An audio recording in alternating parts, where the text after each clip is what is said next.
Okay, in this video, what we're going to do is sketch the graph of these functions that involve logarithm.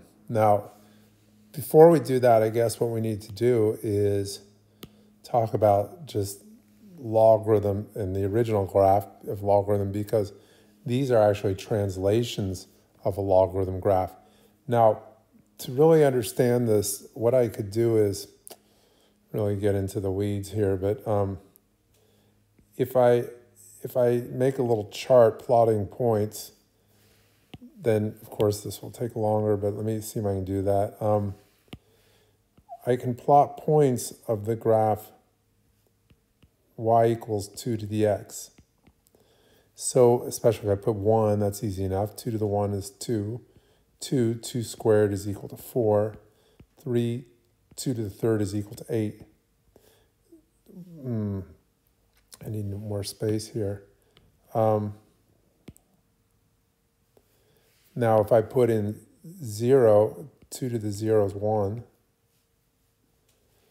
And I'll just keep going on this.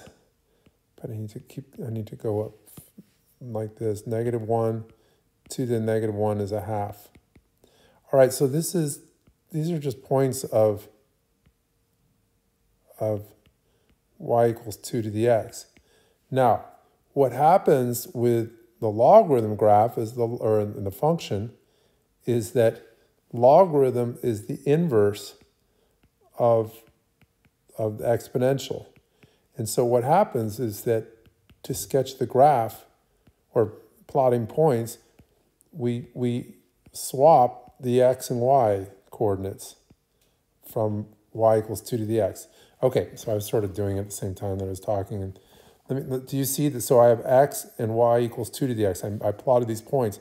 And then for logarithm, because it's the inverse, what I do is I simply swap the two. I swap x and y. You know, essentially that's what I'm doing. Okay? And so let me then use that to sketch the graph. Now, especially for the logarithm graph, I want to focus on 1, 0 is the intercept, is the x-intercept. And then let me try to do another one. Like here's 2, 1. Now, the thing is these numbers are, okay, here's 4, 2, 8, 3, 1, 2, 3, 6, 7. I'm just a little short to get that. But the thing is that these numbers are specific for log base 2, and it turns out that log base 2 is not really our go-to favorite base to use in calculus. And so I'm doing this base 2 here simply because I can plot points, and I wanted to do a base where that's easy to plot points. However, for most part, we don't do base 2. I think maybe in computer science they're doing base 2 a little bit more, but in general, we're going to do base e, which is the natural log, and log base e of x is written as ln x, and that number e is around 2.7, so it's not very convenient for plotting points. But on the other hand, we don't really usually want to plot too many points for the logarithm graph. And if you notice here, what I did is I did put a 1 point, which is 1, 0, the x-intercept, and I'm showing that it's increasing, and then I show that we have a vertical asymptote of x equals 0. However, now let me just point out that if I change the base to base 3 or 10, 1, 0 will still be an x-intercept, and the reason for that is that if on the other side, if I did, for example, y equals 10 to the x, this part that I'm putting a square around, which I'll erase later, will stay to the same. 10 to the 0 would also equal 1. Okay, why am I doing that? I'm showing that if I did not use base 2, but if I use base 10, I'd still get 10 to the 0 is 1, and 0, 1 would be a point on my exponential graph, but on my log graph, if I did log base 10, which is the common log, so you actually usually don't put the 10 there, you would flip and you get 1, 0. So I'm trying to show that 1, 0 on your logarithm graph is the same regardless of the base. I don't even get into thinking about what if the base is less than 1? And I maybe there's a field of math where that's important. I don't even deal with it. For me, it's like the base is always greater than 1, and especially I want to focus on log base e. I'm doing log base 2.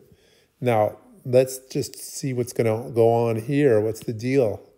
What are you going to get when you have the x minus 2? So x is replaced by x minus 2. Well, this is a shift right.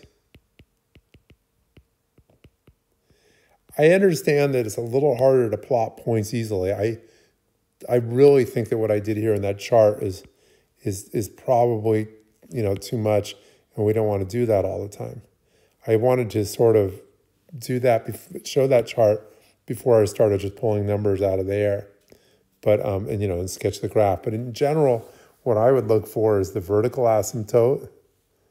I'm going to write VA, and that's a line x equals 0. It's increasing, and 1, 0 is the y-intercept.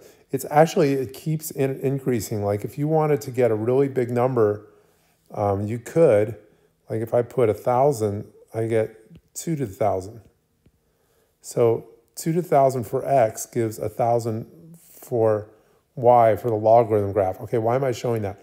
I'm showing eventually this graph for logarithm does get big. You just have to make x super big to get a y a sort of big number, whatever you think is big. But if you want y to be big, you have to put in a super big x for logarithm. But the graph does keep increasing, does keep going up. Okay, let's get back to this shifting to the right and shifting to the left business. All right, so that's what happens when you replace x by x minus 2. It's not just a logarithm thing. It's true in general of graphs and functions. When you replace x by x minus 2, we have a shift to the right.